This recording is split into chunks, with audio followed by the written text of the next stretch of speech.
Le 5 avril 2026, nous sommes dans la 5e année, au 41e jour depuis le début de l'invasion totale. Bienvenue, je vous présente le rapport de situation. Dans le rapport d'aujourd'hui, nous allons examiner l'offensive russe actuelle, nous verrons également ce que les Ukrainiens annoncent avoir abattu et, bien sûr, nous analyserons d'autres frappes de drones, ainsi que bien d'autres sujets. Mais avant cela, regardez un instant. Il y a quelqu'un qui a pensé pouvoir créer une chaîne Telegram à mon nom.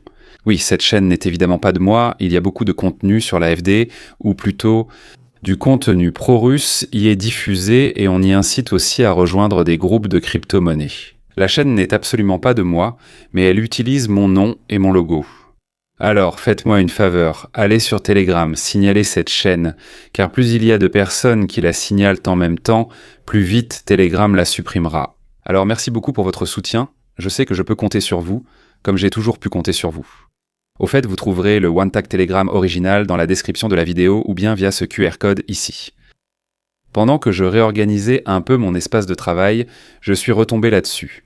Ça m'a rappelé mes débuts et je voulais bien sûr vous le partager rapidement. C'était un cadeau d'un spectateur que j'ai reçu à l'époque lorsque j'ai atteint les 10 000 abonnés. Comme vous pouvez le voir, c'était en mai 2023, donc il y a à peu près exactement 3 ans. Et c'était vraiment une époque très différente. Nous nous souvenons de nombreuses offensives juste avant l'offensive d'été ukrainienne. Et ce que nous savons aussi, c'est que, à l'époque, la guerre était surtout beaucoup plus présente dans les médias ou dans l'esprit de beaucoup de gens. J'ai lancé la chaîne, principalement avec des reportages sur l'Ukraine, vers février 2023. Vous voyez donc, il m'a fallu au total 4 mois pour atteindre les 10 000 abonnés, ce qui ne serait aujourd'hui qu'un petit rêve. Il ne faut pas seulement regarder le passé, mais aussi l'avenir. Comme sur cette chaîne YouTube, beaucoup de choses ont changé, notamment dans la guerre, comme nous le verrons aujourd'hui. Le ministère ukrainien de la Défense affirme que la Russie aurait perdu environ 35 000 soldats le mois dernier. Si l'on extrapole, cela correspond à un taux de perte constant d'environ un soldat toutes les 74 secondes, et cela 24 heures sur 24. Il faut toujours prendre ces chiffres avec prudence, car ils viennent des parties belligérantes. Mais ce qu'ils montrent, c'est l'ordre de grandeur dans lequel cette guerre d'usure se déroule désormais. Plus de 80% des pertes seraient actuellement causées par des drones. Ainsi, l'artillerie et les frappes aériennes, les blessures auto-infligées et les accidents, ainsi que les blessures par balle, complètent les 20% restants. Malgré les pertes, on ne constate aucun véritable progrès des deux côtés. Du côté ukrainien, l'organisation est à peu près la même que du côté russe. Ici aussi, la plupart des blessés et des soldats tués le sont à cause des drones. Actuellement, on remarque aussi très fortement qu'il y a nettement moins de rapports et de vidéos provenant du front qu'au cours des années précédentes. Vous le voyez également dans les rapports de situation. Je peux montrer moins de vidéos d'attaque, car il y en a beaucoup moins. En même temps, il est rapporté que l'offensive russe a nettement perdu de son élan, si tant est qu'elle en ait jamais eu. Surtout dans la région d'Oum-Poukrovsk, qui était longtemps considérée comme un axe d'attaque, l'activité a apparemment nettement diminué. Au lieu des attaques presque quotidiennes d'avant, on observe maintenant nettement moins de mouvements. La raison invoquée est que les unités russes engagées sont fortement sollicitées. Après les combats intenses des dernières semaines, elles seraient de proie nettement affaiblies, autant sur le plan du personnel que du matériel, ce qui a un impact direct sur la fréquence des attaques, et cela correspond aussi à l'ensemble de la situation. Lorsqu'une offensive se prolonge sans obtenir de percée décisive, on finit inévitablement par atteindre ce point. Moins de pression, des pauses plus longues entre les attaques, c'est exactement ce qui semble se dessiner ici en ce moment. Vous vous dites peut-être, attendez, de quoi parle-t-il ? L'offensive n'a commencé qu'il y a 3 semaines. Oui et non, la Russie est sur l'offensive depuis le 24. Depuis février 2022, la Russie mène une sorte d'offensive permanente, divisée en différentes phases offensives, comme celle-ci. Ils ont même un nom d'offensive pour chaque saison.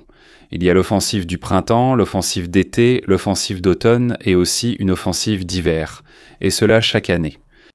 Il n'y a pratiquement aucun mois où ils n'ont pas essayé de lancer une attaque massive ou de percer quelque part, et il n'y a pas eu de période prolongée sans aucune action offensive. C'est justement cela qui les use vraiment maintenant. Et c'est ce que nous voyons aussi. Des rapports indiquent donc que la densité des troupes russes dans la région de Zaporijia n'est plus qu'un tiers de ce qu'elle était il y a 6 mois. Ce n'est pas un simple redéploiement, mais une nette réduction de la masse disponible. Lorsque des régiments sont retirés, il ne s'agit pas simplement d'une présence réduite, mais concrètement de plus grands écarts entre les unités, de cycles de rotation plus longs et de moins de réserves pour réagir à la pression. Ce sont précisément ces facteurs qui déterminent, au final, si une ligne reste stable ou commence à s'effriter. Il faut garder à l'esprit que les Russes mènent actuellement une offensive majeure sur le front Est.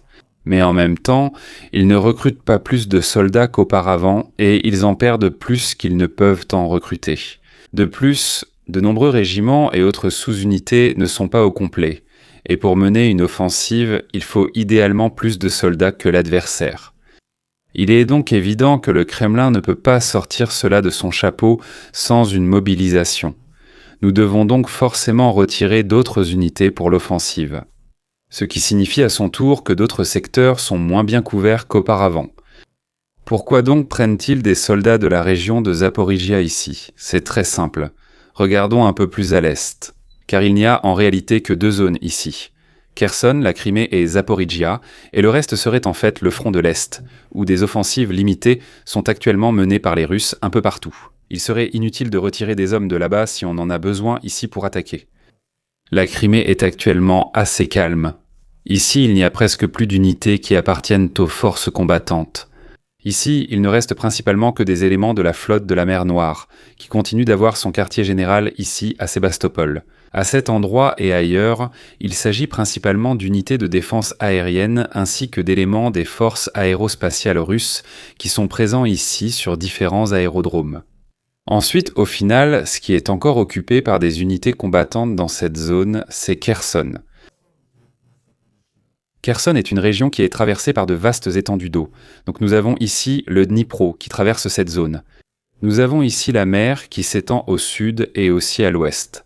Cela signifie qu'il est assez difficile pour les Ukrainiens de prendre pied ici. Ils ne peuvent pas non plus s'approcher par l'est, car l'oblast voisin a été occupé par les Russes. Une offensive ukrainienne y étant très improbable, les Russes vont placer leurs mauvaises sous-unités. Bien sûr, il n'existe pas de mauvaises unités. Toutes ont un but et une fonction. Je veux plutôt parler d'unités qui sont à moins de 30% de leur effectif ou d'unités qui ne sont pas actuellement nécessaires sur le front. Par exemple, si un régiment de chars n'a plus de chars ou un groupe de transmission plus de moyens de communication, etc. Les unités qui comptent également de nombreux soldats invalides et qui causent sans plus de tort que de bien au front sont aussi toutes envoyées à Kherson. Car pour la défense de la zone fluviale, elles sont encore assez bons, mais pour le front, beaucoup moins. C'est pourquoi il est moins judicieux de retirer ces sous-unités d'ici, car elles ne feront vraiment aucune différence au front. En revanche, à Zaporijia, il y a des unités dont on peut plus facilement se passer, car c'est ici que se trouve aussi la ligne Sourovikine. C'est la ligne de défense russe qui a été construite sous Sourovikine, d'où son nom, et qui a stoppé l'offensive d'été ukrainienne de 2023, cela signifie. La ligne de fortification solide fait qu'ils ont besoin de moins d'unités en défense, sans risquer d'être submergés ici. Les Ukrainiens adoptent aussi une stratégie défensive le long de leur ligne de défense. 2 éléments plaident actuellement en faveur du retrait des unités d'ici pour les redéployer sur le front de l'Est. Mais il ne faut pas prendre cela à la légère. Les Ukrainiens sont eux-mêmes en train de mener une offensive ici et ils pourraient bien sûr l'élargir. Cependant, je ne pense pas qu'ils essaieront d'avancer à nouveau ici le long de la ligne Sourovikine, qui est vraiment bien fortifiée. Mais s'ils essaient en quelque chose, ce sera d'abord de s'établir ici, sur cette ancienne ligne de fortification qu'ils ont perdue en septembre 2025. De nouveaux systèmes russes de communication par satellite semblent avoir été déployés sur le front. Un terminal Spirit 030 a été repéré. Il sert à la transmission de données et au commandement sur le champ de bataille. Le système a été découvert par des pilotes de drones de la 414e brigade, l'unité d'élite ukrainienne de drones, a ciblé et détruit le système lors d'une frappe de drone. Ces systèmes sont essentiels au combat moderne, assurant une communication stable sans infrastructure classique. Dans les environnements où les interférences électroniques sont importantes, les connexions satellites sont essentielles. La neutralisation rapide d'un tel système montre que la technologie des pilotes de drones arrive de plus en plus sur le front, et que ces points névralgiques deviennent vite vulnérables une fois localisés. Le ministère ukrainien de la Défense indique qu'en mars 2026, plus de 150 000 cibles russes ont été attaquées. C'est juste pour donner un ordre de grandeur, tout est inclus là-dedans. Des chars, des avions, des soldats, des drones, des remorques, des véhicules et aussi du matériel. La destruction d'une antenne Wi-Fi ou d'un système de communication par satellite est aussi comptabilisée ici, tout comme les anciens terminaux Starlink. Par ailleurs, les drones intercepteurs se sont nettement améliorés, surtout contre les drones Shahed et Gerbera. Ce sont des chiffres dont il faut d'abord prendre conscience. 150 000 cibles en un mois, ce n'est plus un rythme de combat normal, c'est une usure industrielle continue. C'est encore plus frappant avec les drones. Plus de 33 000 systèmes abattus ont été signalés. Avec un taux d'interception de 70 à 80%, cela indique qu'encore plus de drones sont réellement lancés. Ce qui signifie pour nous que les Russes ont utilisé bien plus de 33 000 drones pour attaquer l'Ukraine en l'espace d'un mois. Il ne s'agit plus de petites vagues d'attaques, mais d'une menace constante venue du ciel, chaque jour et chaque nuit. Et même une défense antiaérienne bien rodée ne peut pas l'empêcher complètement, mais seulement la limiter. Et cela signifie pour nous que ce sera très important. Car ce qui se passe là-bas n'est plus un état d'exception, mais un avant-goût d'une nouvelle manière de faire la guerre que nous ne connaissions pas ainsi. La combinaison de la masse, des systèmes bon marché et de la disponibilité permanente pose d'énormes défis même aux structures bien réparties et préparées, et c'est précisément cela qui sera important pour nous. Car soyons honnêtes, un scénario de cette ampleur, l'Allemagne ne tiendrait même pas un mois à cette intensité actuellement. Ni structurellement, ni matériellement, ni organisationnellement. C'est pourquoi le temps manque, non seulement pour observer ces évolutions, mais aussi pour en tirer les conséquences. Dans la région de Nijni Novo-Großkirchen, la raffinerie de Stowo a été touchée. Un vaste incendie et un important dégagement de fumée sont visibles sur place. Ce site compte parmi les principaux centres de traitement du centre de la Russie. Ce tir prouve que des structures à l'arrière peuvent encore être touchées. Il est difficile d'évaluer la gravité des dégâts. Pour les raffineries, tout dépend des zones touchées. Donc s'il s'agit d'un entrepôt, d'un dépôt annexe, d'une installation ou d'une unité centrale de traitement. Mais un incendie persistant indique que la situation n'a toujours pas été maîtrisée. À ce stade, je peux seulement dire qu'il n'y aura pas de rapport de situation demain. Il y aura cependant une vidéo de remplacement. En effet, je serai à l'opéra et je ne pourrai donc pas le faire. Je remercie donc tous les abonnés, les membres de la chaîne et l'Algen Crew. Merci à Oberstleter Rennecke, Sila Titisch, Ferdi et Mayerhofer. Abonnez-vous, likez, commentez et à bientôt pour le prochain rapport.